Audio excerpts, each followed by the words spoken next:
Hi, and welcome to the Right to Remain Silent podcast. I'm Jim Weber, your host and guide through actual accounts of intriguing and fascinating true crime stories as told by the law enforcement professional that experienced the event.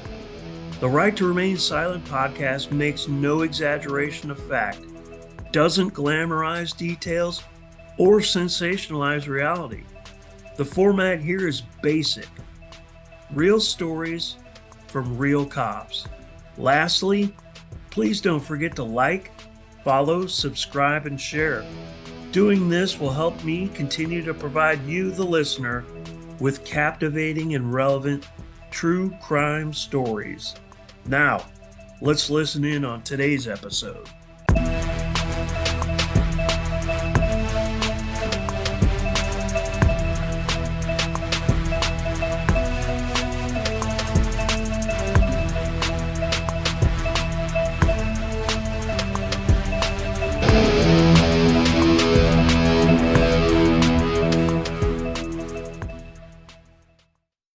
Hi, and welcome to the Right to Remain Silent podcast. On today's episode, we will be discussing an undercover FBI murder for hire investigation.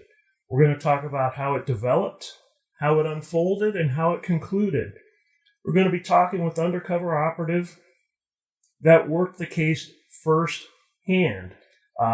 Today's guest is retired Federal Bureau of Investigation Supervisory Special Agent Tom Blades.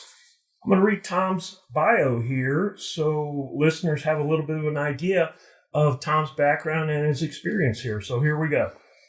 Tom served 34 years in the FBI, 7 of those years as a supervisory special agent of the St. Louis Violent Gang and Drug Squad. During this assignment, Tom managed a multi-agency task force comprised of over 50 federal agents and task force officers, all investigating drug trafficking organizations. Tom also supervised the FBI's evidence response team, was a certified crisis hostage negotiator, and a 9-year member of the FBI's SWAT team. Tom was also the FBI St. Louis Division's undercover coordinator in charge of reviewing undercover proposals for the office. During his career, he received multiple distinguished service awards and federal executive awards for team excellence. His undercover career spanned 32 years. He was FBI certified for both face-to-face engagement and online investigative matters, and worked in areas both domestic and overseas. Upon retirement, Tom worked as an independent contractor for Blades and Associates. Tom recently began working as the international liaison for Streetwise 360 law enforcement training and media consulting, where he is tasked with exploring and coordinating overseas training opportunities with an emphasis on informant development, transnational gang investigations, and undercover operations. My friend, that is an extensive background in law enforcement and truly impressive. I want to thank you for being here today. Well, thank you for having me. It's definitely a pleasure. All right, absolutely. Your experience speaks volumes about your skills and the respect you've earned from your peers in the law enforcement field, and I can't wait to get into this conversation today. I've been waiting quite a while to get you here as a guest, so I'm really looking forward to this. And I think as folks listen and view this specific episode, they're going to notice that your identity is being withheld. Your face is distorted and your voice is altered a bit. Could you just kind of give us an explanation of why we're doing that today? Sure. I do use my name because when I did work, obviously I used an undercover name, and my true name was never released in court. It was never put out in court, so I always testified in my undercover name. So again, with my face and my voice being distorted, it is because over all the years I did undercover work, a lot of it being motorcycle gang related, you do make some enemies out there that are not happy with the work you did, or they see you as betraying them. And once they find out that you were in law enforcement, they do hold a grudge. And some of those can get further than that. And it was recommended by the FBI that I continue, if I do anything in public, that I do continue to distort my voice and face. Sure, that Just for makes safety. absolute sense. I completely understand that. I know I just kind of went over your bio there, and it's pretty extensive, but let me ask you this. Could you tell us a little bit about why you got into law enforcement and how and where your journey began? Certainly. It actually began early in college. I had a college professor that had been a Kirkwood, Missouri Police Department police officer for years and had friends in the FBI. And he was very, very personable with his students. They got to know them very well. A lot of activities during class and after class, and he was well loved by all the students. And I would go talk to him periodically, and he was talking about my future. And he said, "Have you ever thought about, pursuing the FBI or federal law enforcement?" And I said, at that time, I had not. I was actually entertaining going into the local police department. And he said, which is a fine job. He said, however, if you'd like to move around and work different types of crimes, different violations on a federal level, he said, I would be glad to put you in touch with someone, which he did. And I ended up meeting with a recruiter with the FBI. And from there, it was just genuine interest in it. I ended up going to law school for the sole reason to get into the FBI. And fortunately, that paid off. Sure. So Absolutely. Well, and I think that's just an example of your drive and desire to be into law enforcement, to go through law school in order to get on with the FBI. How about some of the different office locations? Would you be able to discuss? Did you work anywhere in addition to St. Louis, Missouri?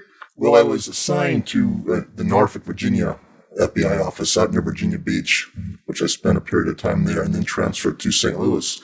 So really only assigned to 2 offices, but my undercover career had me travel at times almost weekly, unless I was doing a long-term case. There were times where I'd be gone 6 months to a year. But as far as being assigned full-time, it was Norfolk, Virginia, and St. Louis, Missouri. Okay. But again, traveled to many, many different offices, Sure. as well as outside the country for work. Yeah, and that's what I was going to hit on. Like, not only being assigned in St. Louis, you didn't just travel from St. Louis to Chicago or St. Louis to Kansas City. You did international travel extensively, and did a lot of undercover work in those travels, right? I did. In fact, most of my overseas work was in Southeast Asia. And Okay. I made in excess of 20, 25 trips over there. Wow, that's pretty extensive. And I guess kind of the last question I might have about, just your background in these offices in Virginia and St. Louis. Did you, what types of groups were you in, or what types of cases did you work? Like, did you primarily work drug investigations or street crimes? Just kind of let us know what. Sure. Yeah, really, throughout my career, most of my career was spent on a drug squad of some sort. And then the last handful of years, I was actually working full-time undercover and did not have a caseload in the St. Louis office because I was traveling so much that they gave me permission to do that, just that, to travel full-time, working undercover matters for other field offices. Okay, that's some extensive work there. That's pretty fascinating.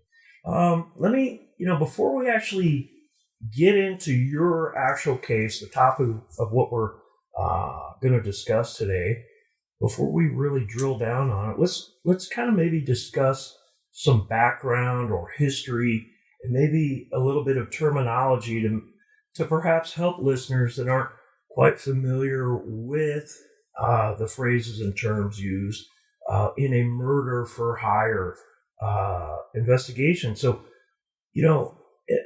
before getting into that, I think when people think about FBI, an undercover FBI agent, I think that they watch TV and movies and they think it'd be so cool to be an undercover FBI agent. But based on the work that I did, the observations that I made of FBI agents like yourself and the casework they did, it's not all fast cars and motorcycles and tattoos and long hairs and attractive women and fancy restaurants. It can be stressful. It can take a toll on you. It can affect you. It can affect your family. So I just wanted to throw that out there to listeners that it is very interesting work, and you see and do a lot of things, but it's not just a cakewalk. It's not something that's super easy, is it? No, I would agree 100% with you. And then again, as you and I have worked together in the past, and you and I both know the preparation that goes into these roles, because normally the role that you're taking on is something that you don't do. I mean, I'm not a hitman in real life. Right. I don't buy illegal weapons or narcotics in real life. So you have to be able to rehearse, prepare, and pass muster with the subjects of the case who are looking at you, especially if they don't know you very well. Basically, can you walk the walk and talk the talk is what it comes down to. Right. And it does take preparation. Right. Right. Absolutely. Well, let's do this. Let's talk about, since we're going to talk about a murder for hire case right out of the gate, what is a murder for hire? What type of investigation is that? Could you just kind of give us a general description of that? Certainly. And again, murder for hire cases can be worked at state, local level, or federal level. There is a federal statute, it's Title 18, 1958, that covers traveling in interstate commerce for the purpose of carrying out a murder. And that is why they call it murder for hire. Basically, the scenario is a client contacts a hitman, and the hitmen have different names: hired killers, contract killer, professional killer, sicario, which that name has become more popular with the movies recently, and for the purpose of killing someone for usually for cash money or some asset. That's what it really boils down to. Okay. And of course, that term differs from the term assassin, which they do get batted back and forth with, but typically an assassin would be enlisted to carry out a murder of a political or religious leader. And as we just have witnessed within the last week with the assassination attempt of second one of former President Trump, they are referring to him as an assassin and as this is an assassination attempt. So that is really the difference between those two terms. Again, their motive, their drive is very similar, and that is to kill someone. Sure. That's very interesting. I never thought of it that way, but there certainly is a definitive difference in the two there. There is. And again, assassins go back as early as Brutus, who was enlisted to kill Caesar. He was considered an assassin. So one of the earliest assassination attempts, and successful. Wow. Yeah, we're going way back. Way back, yes. Yeah. So this mindset, this thought process is, I would say, essentially existed since probably the beginning of time. When you can make that argument. When you peel the layers of that onion back, and you could maybe go back that far. In your experience, are there any, I don't want to use the word famous, like infamous hitmen that you could cite an example of out there? Oh, yes. Yeah, I mean, one that, we all know the actor Woody Harrelson. Sure. His father, Charles Harrelson, was a organized crime-related hitman. He actually killed a federal judge and was sentenced to Colorado Supermax prison, where he passed away in 2007. Wow. Yes, that's one you can relate to, because everybody knows Woody Harrelson, the actor. Sure. And also, go ahead. No, I can't believe I didn't realize that. And then the Iceman, who they made movies and documentaries on. Sure. His name is Richard Kukulinski. Sure. He was one that he's also passed away in 2006. Another one was Roy DeMeo. He's been responsible for 70 murders and dismemberments, organized crime connections. A lot of the hitmen did have organized crime connections in some way. Mm-hmm. And the one with the most kills is 492. Brazilian hitman Julio Santana. Wow. And that was officially documented. Say that number again. 492 deaths. One individual was responsible for that. And they think there were dozens more that weren't accounted for. So you're looking at 500 plus bodies on this one individual. That's incredible. Which is hard to fathom. Yeah, that's just that's unimaginable. That is, I can't even comprehend that. How about, when you're talking this genre, this type of crime, does a mercenary or a soldier of fortune type of description fit in here? Well, they do get put in that group. A mercenary, or again referred to as a soldier of fortune, is an individual who fights an armed conflict.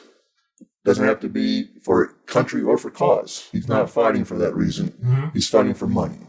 And oftentimes they're fighting next to soldiers from that country that are making a fraction of the wages, but they're both doing the same job. Sure. A soldier of fortune is strictly fighting for one reason, and that's for pay. Okay. There is no political cause involved. Okay, that makes sense. As you're sitting here and I'm listening to you discuss this, something that comes to my mind that might resonate with listeners to kind of zero them in or focus them in on what we're kind of talking about here is, I think one of the more prominent or notable individuals that I think might be a hitman, but I'm going to ask you, is Sammy the Bull Gravano out of the Italian Mafia. Would he be an example of a hitman? I know I've watched countless documentaries and read books where he claims himself to personally have multiple homicides. I think he would qualify as a hitman. Yes, he would. And a lot of that was by his own admission. I don't know how many were actually documented, but he did admit to being involved in contract killings for the mob. So yes, I would say Sammy the Bull would definitely be considered a mob hitman. Okay. For sure. All right. Well, now that we've kind of laid that groundwork there, how does an undercover agent mentally prepare themselves for a role like this? Well, again, you do have to get in that character. Like any of the characters that we work, you do have to put yourself in that and try to immerse yourself in that mindset. Contract killer is not a serial killer per se. Now there are arguments that some have been, that some have killed because they are serial killers. Sure. But they're getting paid for it. But my role is not a serial killer.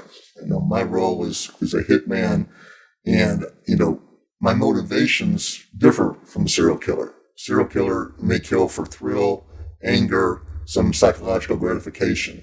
A hitman is killing purely for business. They are contacted by a client whom, again, they typically don't know the client or the victim. Mm-hmm. So there's no emotional attachment here. In fact, it's completely emotional detachment, which serial killers oftentimes it's a more of a personal thing for them. Sure, they're collecting an item or a trophy, something significant. And they're killing for a reason for them. Again, it may satisfy some urge. There's a plethora of reasons why serial killers do what they do. Hitman, hired killer, they're doing it for usually one reason, and that's for compensation. It is pure business for them. Okay. So there is no emotional concern, no baggage with them for doing this. Essentially kind of like a one and done or a one and two. Typically is. Move on. Something along those lines. Okay. And the same with their target selection. Again, they don't choose their targets. Serial killers do pick their targets. Hitmen do not. They're contacted to kill A, B, or C. Sure. And they do it in a pragmatic, methodological way. And again, post-kill behavior also differs. Serial killers typically have what they call a cooling off period. And that's where they will try to blend back into their normal life, so to speak. And I think of BTK in that situation. Wow, great example. Number of years he was involved in killing, but then he would, after each kill, he would go back and assume his role as a husband, father. He had 2 children. He was an active member in his church, and he was even a Cub Scout leader. Amazing. Blended right in.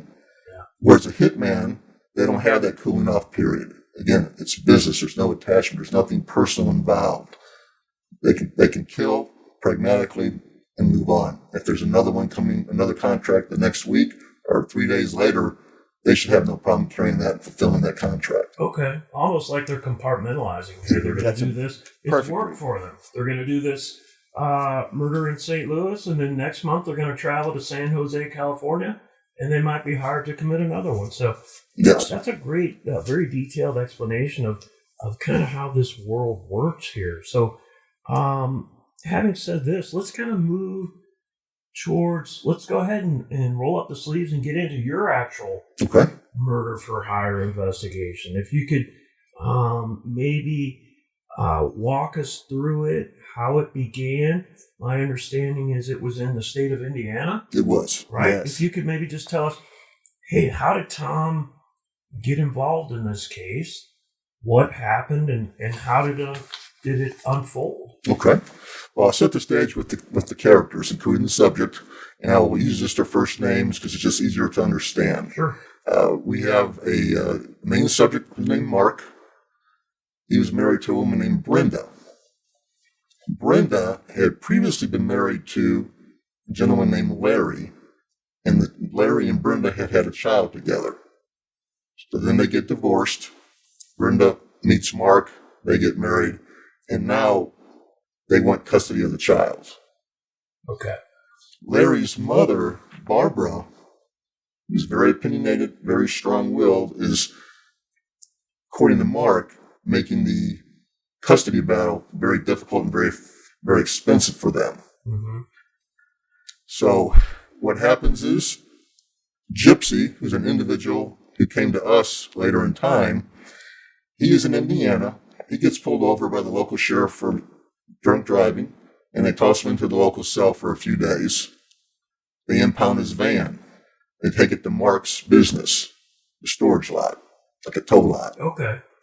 So when Gypsy is released from jail, he goes over to the lot to retrieve his van and to leave the area. And he is approached by Mark, based more than likely on Gypsy's appearance. He had the old school biker look, very deep voice, and he also represented himself to be a bounty hunter, which he is, and which he was at that time. So those ingredients alone had Mark confide in Gypsy. Just approach him on the lot and say, hey, I've got a problem. I'm trying to make someone take a one-way fishing trip and not come back. And it was that bold. Wow. And Gypsy said, I may know somebody who can help you. So he just comes up to this guy through the course of a normal business transaction of recovering his car that was towed, or his vehicle that was towed, and strikes up a conversation with a complete stranger. Yes, they did not know each other prior to that moment. Okay. All right. Yeah. So Gypsy gets in his van, leaves the area. He's driving down the highway and sees Mark motion him to pull over. He pulls over. Mark gets out of the car and walks up to Gypsy and says, I want you to just understand I'm very serious about this.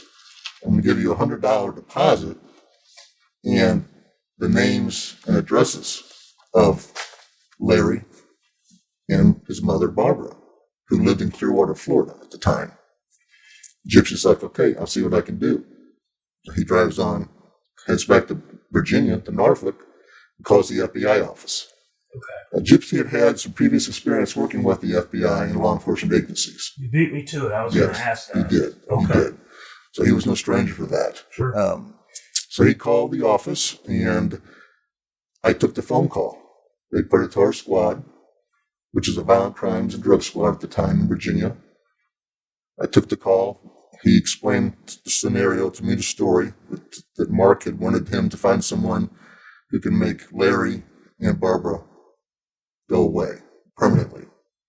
Didn't use the word kill yet, but that was what it meant. There was no question in his mind, and gave him a $100 deposit. So what we did, we proceeded to have Gypsy make some phone calls to solidify and make sure that this is what he was saying and record those phone calls. Sure. Make sure that this was on the up and up. Clarify, confirm what he's telling you. We also wanted to avoid any issues of entrapment. So we wanted to let Mark suggest this to see if he was still interested, which he was. And Gypsy indicated he had someone who could take these two on a fishing trip. And that was me. My cover story was, besides being a hitman, I had been a Navy enlisted as a SEAL. Okay. And been dishonorably discharged. At that time in your career, you were working as an undercover. Yes. Okay. I was. I'm with I had not gone to undercover school yet, because back then, and still, you had to have 3 years of service in, and I did not have 3 years. Okay. But they waived it. Sure. because the case came in and it was erupting or was evolving quickly, and they didn't want him contacting somebody else out there besides myself to carry out the murder. You don't want this guy out there soliciting unknown people. Correct. And an act like this occurring once Correct. you've been notified. Okay. And I interrupted you. I apologize. You were talking about your background or your persona as the undercover. Could you tell us that again? Yes. We wanted to have someone who could be believable as someone who could carry out a murder, and pose and represent themselves as basically a cold killer, a hired killer, hitman. Sure. And we knew if somebody with special training in the military would have those skills. We also needed someone that had come across some trouble, so we decided to make, a dishonorable discharge from the Navy as a SEAL with the persona. Sure. So he had the skills, but yet also had a side that, showed that he got in trouble doing something as well. Right. And could relate to Mark. That shows some good forethought planning there and creating this persona to deal with this individual. Okay. This episode of the Right to Remain Silent podcast is brought to you by Streetwise 360 Law Enforcement Consulting, your go-to resource for expert law enforcement training. Whether it's conducting successful criminal investigations, performing undercover work, mastering interviews, conducting surveillance, utilizing confidential informants, or case strategy, Streetwise 360 gives officers the real-world skills they need for success. Learn more at streetwise-360.com, because knowledge is power in the field. Now back to the show. So how did it go? How did you continue on from there? You're making the phone calls. You're confirming what Gypsy's telling you. And it's all starting to fall into place. What he's telling you sounds accurate. Where do you go from here? We did. And what we wanted to do was basically back Gypsy out of it and turn it over to me. He had laid the foundation. And since I had been introduced via telephone, and now I was talking with Mark, a normal situation would be the hitman would step in and conduct the business, set up the transaction. So that's just what we did. We arranged to have a meeting in Indiana near the airport. It's a hotel. So that's how it unfolded. We had a designated time, what type of information he should bring with him. He was going to bring names, pictures, everything I needed to carry out the kill, which he did. He showed up, met him in the lobby, and I initially said, how am I going to recognize you? Because I obviously haven't seen him yet. Sure. We did not have a picture of him back at the time. Okay. In those days. A bit readily available. Yeah, it's not like you see on TV today, Chicago PD. Hey, give me this guy's driver's license. So boom, it's on the massive wall-sized computer screen. It doesn't work like that today, and it certainly didn't work like that back then. No, it didn't. And he actually brought somebody with him who was missing his hand. He had a hook. He said, you'll recognize me by my friend because he has a hook on his arm. So that did make it easier. Sure. That narrowed it down. Sure. So I was waiting in the lobby, saw the two of them walk in, and because the other person wasn't involved in this, he was just coming along for the ride, they had decided to try to get him away and just bring Mark upstairs to the room to discuss business. Okay. That was easy. I said, let's go upstairs and talk business. Let's leave him down in the bar. Sure. Which is what we did. We then went up in the elevator to the room, whereupon Mark was discussing what he wanted done. Now, prior to the meeting, I met with the assistant U.S. attorney's office, of course, and they said... And that, for listeners, that's the prosecutor. That is the federal prosecutor. That's the federal prosecutor, okay. And they had some guidelines they wanted. They didn't want just to talk about a fishing trip. Right. They wanted specific direction and language from Mark as to what he wanted done. They basically wanted him to say he wanted Barbara and Larry killed. So that was my main objective, to get off the fishing trip, if at all possible. So that's essentially your assignment. That's your job. Like, you don't just waltz into a room and, hey, we're going to do this fishing trip and all's good, and you do a takedown. Like, you have work to do. That's not easy. You have to confirm what this individual specifically wants you to do. You have to have him clarify that. And like you said a little bit earlier, we're not entrapping people here, right? We're We're listening to what they're wanting done, and you've got to see that he specifically says that. Yes. And I'm assuming that these conversations are recorded. They are. Okay. Yes, they are recorded. Okay. Again, this is going back a number of years. They weren't using video cameras in the room at the time, but we did have the room mic'd up for audio. Mm-hmm. So we are in the room, and again, he's talking about the fishing trip. I said, what exactly do you want done? Right. Let's cut to the chase, man. Yeah. He said, I want you to kill him. So again, he was more comfortable saying fishing trip on the phone, which we understood. Sure. But face to face, he was more comfortable once he saw me and met me. And he said, I want you to kill him. And he said, I want you to tell Barbara who sent you. And he said, if Larry's there, kill them both. His main anger at the time was with Brenda, his then wife's former mother-in-law, Larry's mother. Okay. She was the one that was causing the angst, according to Mark, financially. And he said, if Larry's there, which was, his wife's ex-husband, kill him as well.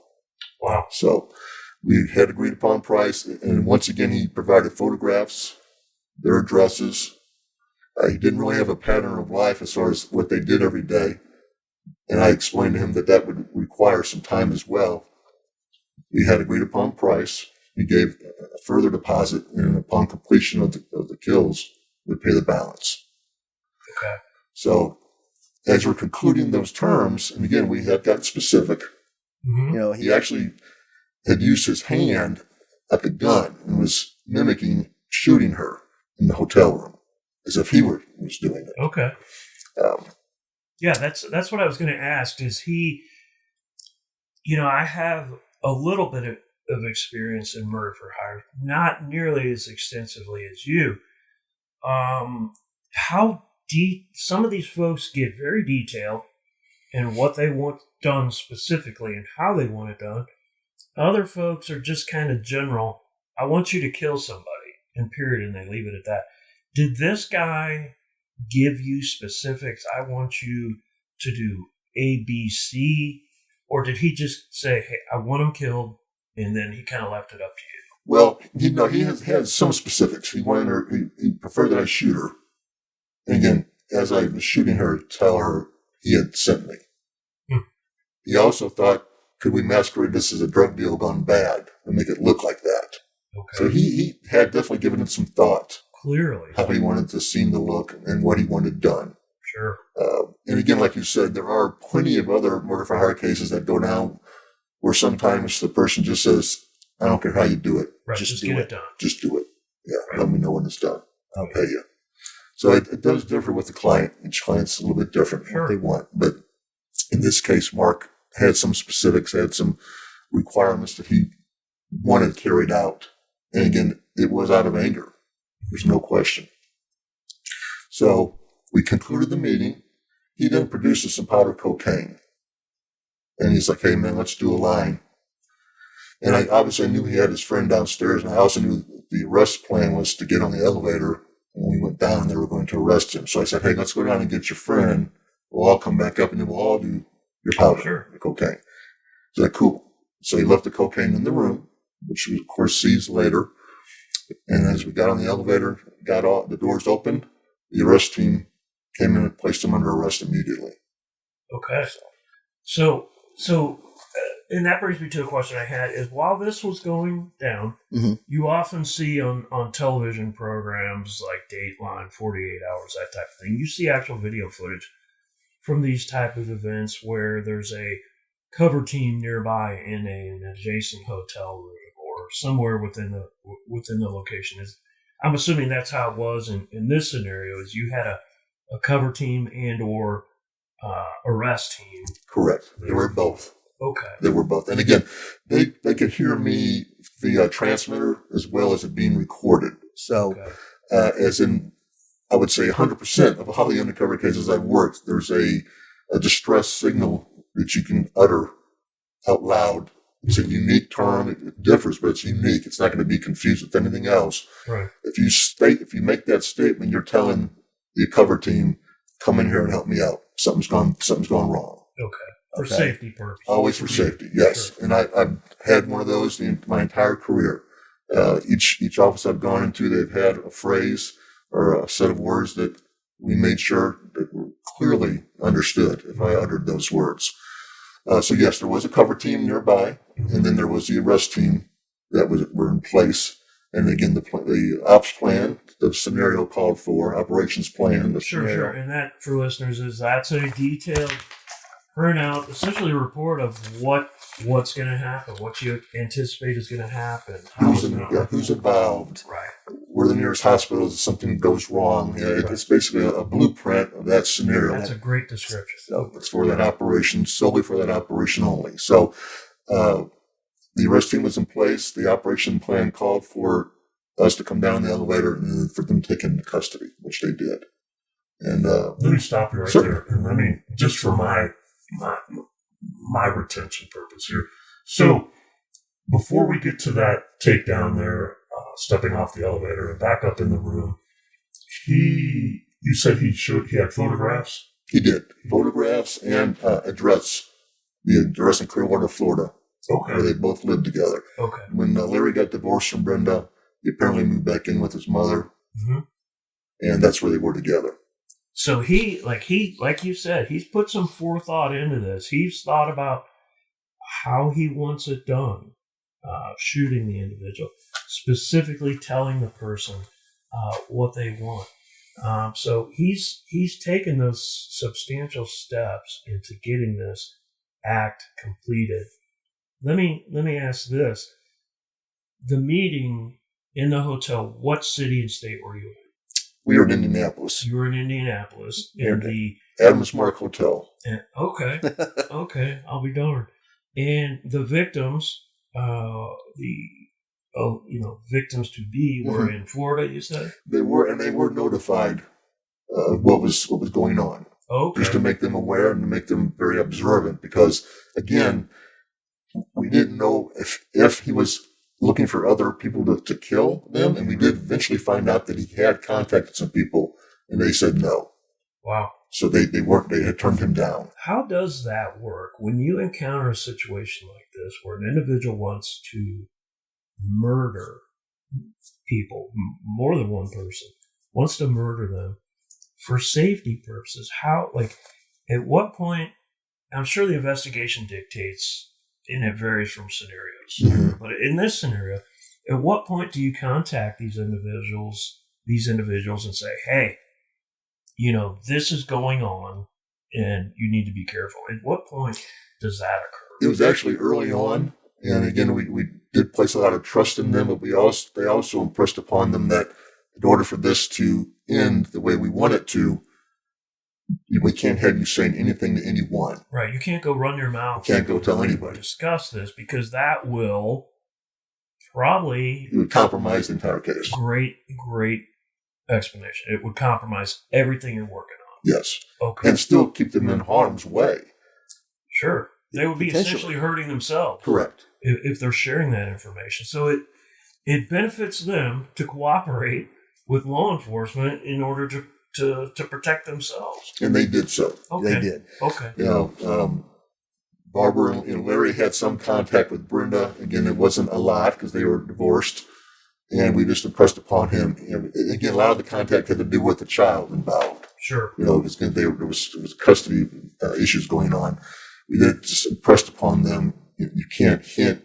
You can't say anything about knowing anything about Mark's secret. Right. Anything of that nature, because we also don't know who else knows, and it would continue to put you in harm's way. Sure. By them knowing that you know. Right. So they did a great job. They didn't say a word, Okay. and they were very, very relieved when it was over. I would imagine. Extremely so. I would imagine. Especially Barbara. Okay. The mother. Yeah. I believe that. Okay, jumping back to let's jump back to the elevator. Okay. Where you guys are riding down, you're walking from the hotel room on the elevator, going down to get the buddy to the lobby. Right. So pick up where we left off there. Okay. And it was actually late at night, so there was a minimal traffic in the lobby. That's why they chose it, because of the hour of night. If it had been lunchtime or 3 o'clock in the afternoon. They may have done a different scenario just because of people milling around. How does that work? Do you dictate the time of the meeting in this scenario? I did. Or does the bad guy? I did in this scenario. After we had agreed upon where, I was choosing the time based upon the FBI's choice. Coordinating safest overall. And best time to effect an arrest. Okay. So that is how we chose that. He actually had to drive from a small town in Indiana to Indianapolis. So that was also a time factor. So we knew when he was on the road, we had time to get everything in place, make sure all our ducks were in a row. And I was down in the lobby when he and his friend entered. So the time was crucial because, like any arrest, you always want to minimize impact to civilians. Sure. No matter what. Yeah, you're in a hotel here. You're in a lobby. You don't know if a family of 5 or 6 is in that lobby checking in or checking out. Or a softball team of 20 kids. Right, absolutely. So that's why it was considerably late. Most things in the hotel were closed. So again, they felt safe, and they had people down there. Worst case scenario, if they had to change it, they could have arrested him when he came out of the room on the floor. Okay. Okay, but sure. They chose, again, because there are people in the rooms, they chose to let him come down in the lobby because it was basically empty. Yeah. And they felt it was the safest place to effect the arrest. There's a lot of, for the listeners, there's a lot of variables here into an overall investigation like this. You don't just pick a hotel and it goes down. There's a lot of moving parts. You have your cover team. You have your takedown team. You have these different variables like we're discussing here. So these are oftentimes very complex investigations. And what you're doing is very important. You as the UC are securing the evidence needed for a successful prosecution. But in addition to that, you have to keep in mind the safety of all involved. So just wanted to mention that it's not just a cut and dry type of investigation. And there is a lot of preparation. Like I say, there's a recount at the hotel. Is this the best hotel? Make the arrest. Is it, and again, they talk to management at some point. They let them know that there's going to be a cadre of FBI agents in there making an arrest. That's normally how we operate. Okay. That way they cooperate and it makes it a lot more smoother. Okay. And we have the local police involved. Again, it's a concerted effort. Everybody's on the same page. They all know what's going on. Okay. So, come off the elevator into the lobby. He's taken into custody. Are you taken into custody as well? Not in that scenario. I didn't have to. Okay. How about the friend? What did he? He left. He left. He was approached and told that he could leave now. Okay. That it would Mark be a good idea. Mark wouldn't be joining him on the way home. Okay. So many words. Did he? When this happened, was he shocked? Was he surprised? How did he react to being arrested for this? He was very upset. In fact, when they were putting the handcuffs on him, he said, "You might as well just shoot me now. My life's over." So, I think he saw this as his last effort to cure a problem that would have taken care of his financial situation and his family situation. And when it did not happen that way, I think he pretty much felt that was his last hope. He realized the severity of the situation. No question. And the weight was coming down at that point. No question. Okay, so taken into custody, arrested, put into jail. What happens from there? Does he plead guilty? Does he go to trial? What kind of walk us through the court process, the aftermath? Certainly. I will say the vast majority of the cases I've worked in an undercover capacity, because the evidence is so overwhelming, be it audio, video, whatever it may be, sure, they plead guilty. I've only had a couple over my entire career. Mark was one of them that went to trial. Wow. He actually took it to trial. Wow, those are, like you said, those are typically airtight, cases. And this one was as well. Yeah. Yeah. So he goes to trial on this. How did that unfold? Well, Gypsy obviously was there as well to testify. Okay. And during the course of the trial, there were some individuals that followed him into the bathroom and basically made some veiled threats. So that changed the atmosphere. Gypsy was, from that time on, escorted by U.S. Marshals wherever he went inside the courthouse. I was going to ask, did he, oftentimes you have cooperators that initially they'll cooperate and provide information and do an introduction. And then towards the conclusion of a case, they kind of want to distance themselves and they don't want to be involved. Was there any issue with initially getting him into court to do that part of the process, to testify? Initially, he did not want to testify. And again, that's common. Sure, absolutely. But it was explained to him how important it was because it basically showed how this began. Right. The foundation was started by Mark and Gypsy, and we needed his testimony to further the case along. And he understood, and he did testify. And I continued working with Gypsy and knowing Gypsy for probably another 10 years after that case. Okay. So some threats or veiled threats are kind of made towards him. He gets marshals assigned to him to ensure safety. He testifies. Yes. And how does the trial go and how does it conclude? Well, Mark takes a stand as well in his defense. He himself takes He did. Okay. How did that go? Which is somewhat rare. Right. And as you well know, it did go well. It did not go well. He basically fabricated the story, shifted blame onto Gypsy and myself, an entrapment argument that we had orchestrated this and had threatened him if he didn't go through with it, there would be repercussions. Wasn't believed. He was found guilty, and upon sentencing was actually had a sentence enhancement because of his statements made on the stand. Basically, they said he had obstructed justice by his words. And that doesn't always happen. No, I've only had it happen one time that I can think of. Yeah, that's a pretty substantial move. And that's typically done by the judge? Yes, it was done by the judge. Okay. Yes. Okay. So the judge must have really seen through He did. what he was trying to do there. And honestly, it wasn't hard to see through it in general, but thankfully the judge did. Okay. It was a pretty flimsy story, really not backed by any facts at all. It was a desperate way to try to save himself. Sure. I understand this was, quite a while back, but is there a ballpark? Could you recall a ballpark sentence length for this individual in this specific case? I believe, again, I'm thinking back, with the enhancement, I want to say 8 years. Okay. Give or take. That's what pops into my head.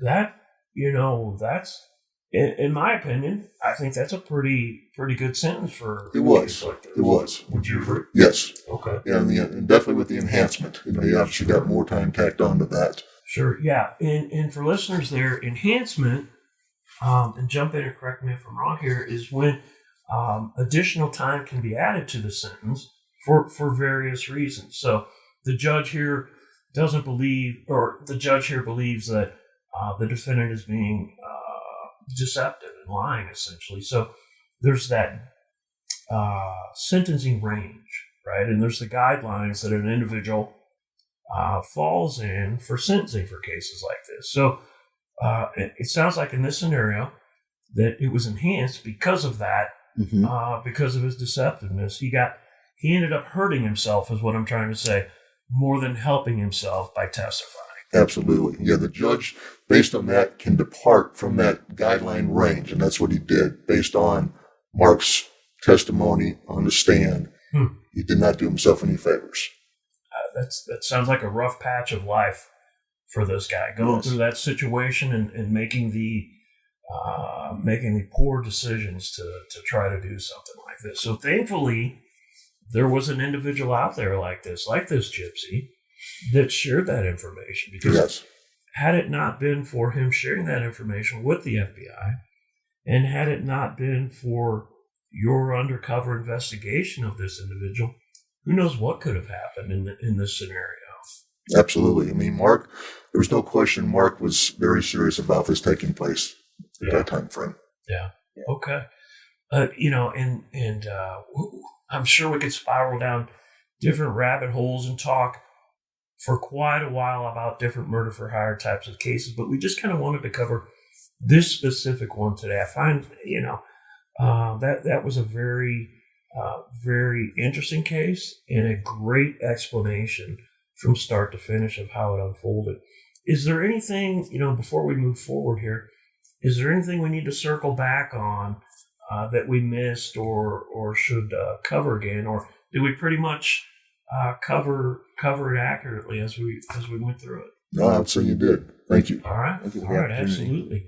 Well, how about this? How about you're retired now, right? I am. What was it? 34 years? Just shy of 34. That's a long time. It was a long time. That's a long time. So you're retired now. What are you doing? Are you just enjoying retirement, or? Well, in part, I am. Sure. Definitely enjoying it. Absolutely. But, you come to some point where you'd like to do something other than right. a hobby, at least I did, right, on a personal level. So I did a little bit of independent contracting work, some freelance projects, and then began, as you read earlier, the international liaison for Streetwise 360. Outstanding. Which I've enjoyed immensely. Yes, yes.